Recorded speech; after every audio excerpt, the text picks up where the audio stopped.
నమస్తే, welcome to our channel. నేను పద్మిని. ప్రస్తుతంతో పాటు ప్రముఖ ఆధ్యాత్మికవేత్త, లలిత ఉపాసకులు, వాస్తు జ్యోతిష పండితులు బ్రహ్మశ్రీ నానాజీ పట్నాయక్ గారు మనతో పాటు ఉన్నారు. మాట్లాడదాం. సార్ నమస్తే. సార్ శ్రీమాత్రే నమః. సార్, ఆరుద్ర నక్షత్ర జాతకులు వీరు ఖచ్చితంగా జీవితంలో మార్పు రావాలి అని అంటే కనుక ఎటువంటి అంటే నిత్య దైనందిన జీవితంలో ఎటువంటి పూజాది కార్యక్రమాలు ఖచ్చితంగా చేసుకోవాలి, అలాగే ఏ క్షేత్రాన్ని దర్శిస్తే మార్పు అనేది చూడటం వీళ్ళు గమనించగలుగుతారు? ఎందుకంటే చాలా కంప్లైంట్ చేస్తూ ఉంటారండి ఆరుద్ర నక్షత్ర జాతకులు సర్వసాధారణంగా. అసలు చాలా భయంకరమైన జీవితాన్ని అనుభవిస్తున్నామని అంటారు.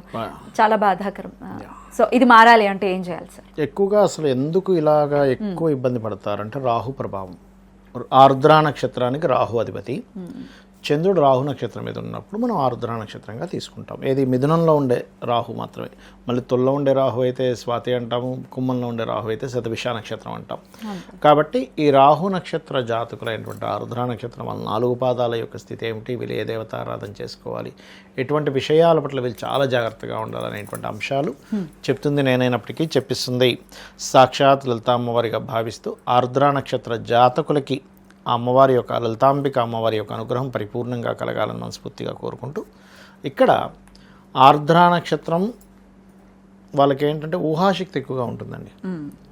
అంటే ఇది ఇలా జరుగుతుందేమో అంటే వాళ్ళు తొందరగా దేన్ని బిలీవ్ చేయరు. ఆరుద్ర నక్షత్రం వారు మీరు అబ్జర్వ్ చేయండి, తొందరగా బిలీవ్ చేయరు. బిలీవ్ చేస్తే అంతే గుడ్డిగా నమ్ముతారు కూడా. రెండు ఉంటాయి, హై ఉంటుంది వీళ్ళకి.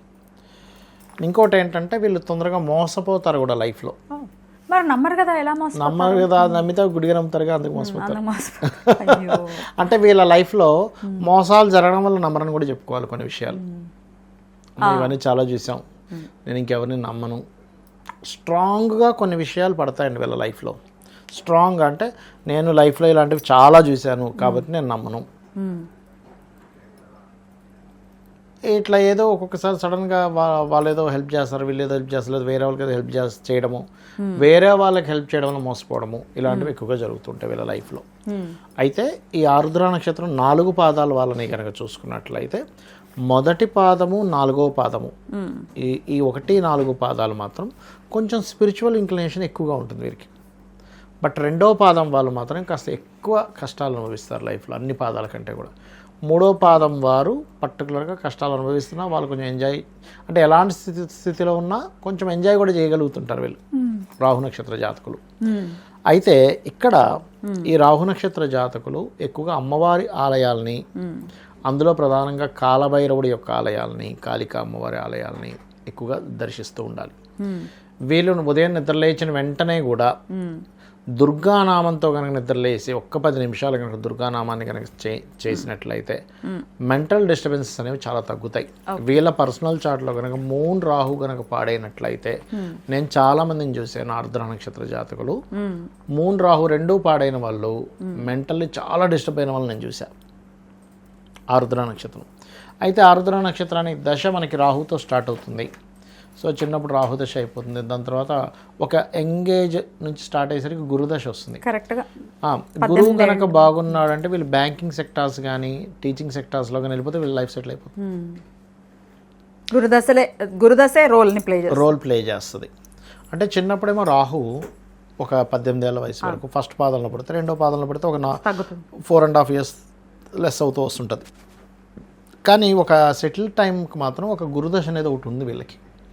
సో దాన్ని బేస్ చేసుకొని వీళ్ళు చాలామంది, అందుకే ఆరుద్ర నక్షత్రంలో పుట్టిన వాళ్ళకి ఏంటంటే ఎక్కువగా సాఫ్ట్వేర్ కంపెనీస్ కానీ, ఏదైనా గైడ్ చేసేవాళ్ళు కానీ, టీచింగ్ చేసేవాళ్ళు కానీ, బ్యాంకింగ్ సెక్టార్స్లో కానీ, ట్రైనింగ్ ఇచ్చే వాటిలో ఎక్కువగా సెటిల్ అవ్వడానికి ఇష్టపడుతుంటారు. ఎందుకంటే గురువు ఇన్ఫ్లుయెన్స్ ఉంటుంది. మనకి ఏ మహాదశ నడుస్తూ ఉంటే దాని వైపు వెళ్ళాలి అని ఆలోచన ఉంటుంది. అందుకే చూడండి, మీరు ఎవరైనా చిన్నప్పుడు బలానా దశ నడుస్తుంది అనుకోండి, నేను స్పేస్లోకి వెళ్తా అంటుంటారు కొంతమంది నేను డాక్టర్ని అవుతా అంటుంటారు. ఎందుకంటే ఆ రవి నక్షత్రాల్లో పుట్టిన వాళ్ళకి చిన్నప్పుడు డాక్టర్ అవ్వాలనిపిస్తుంది. చంద్ర నక్షత్రాల్లో పుట్టిన వాళ్ళకి నేను ఇంకోటి ఏదో చేస్తానంటాడు చిన్నప్పుడు, అంటే అట్లా. లేకపోతే నేను హోటల్ పెడతా అంటాడు. ఇట్లా రకరకాలు ఉంటుంటుంది అనమాట. అయితే ఈ రాహు నక్షత్రంలో జన్మించినటువంటి వారు మెడలో చిన్న దుర్గాదేవి లాకెట్ వేసుకోవడం అనేటువంటిది మంచి ఫలితాలను ఇస్తుంది. గుర్తుపెట్టుకోండి, చాలా అద్భుతమైన ఫలితాలు ఇస్తుంది. మోసపోవడం అనేటువంటి తగ్గుతుంది. రాహు నక్షత్ర జాతకులు మెడలో లాకెట్ కనుక వేసుకున్నట్లయితే, లాకెట్ వేసుకుని ఖచ్చితంగా ఉండాలి. దుర్గాదేవి యొక్క లాకెట్